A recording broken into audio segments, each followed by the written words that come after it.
In a historic chapel in Washington, voices of the Howard University Gospel Choir ring out on a hot and humid summer night. Lift Every Voice and Sing is a hymn of triumph for the African American community, a way of sharing their story. We're singing our family. We're singing our culture's history. In 1919, the NAACP dubbed it the Black National Anthem. It talks about our struggle. The song talks about the things that we got out of the struggle. The song is often seen in contrast to the Star-Spangled Banner, which was written by a slave owner, and includes a reference to slavery in its little-known third stanza.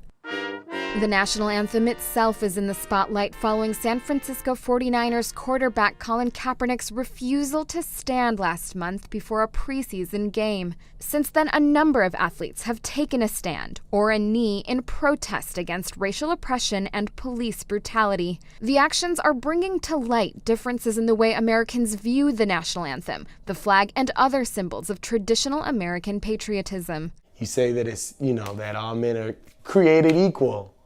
We say that. We have that etched in buildings, places. But we don't treat everybody equally.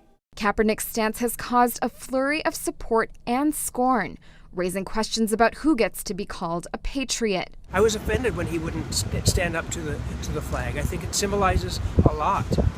There are very few other places I can think of where he or any of us can have the same freedoms.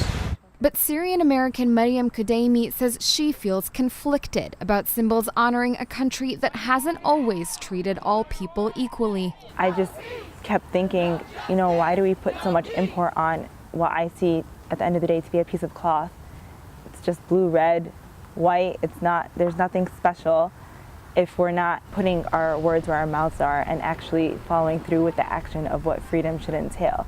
Of the United States of America. But for many, including immigrants and other minorities, there is a sense of pride linked with the struggle of achieving the American dream. The League of United Latin American Citizens, the nation's oldest Latino civil rights group, has historically opened all of its meetings with the Pledge of Allegiance.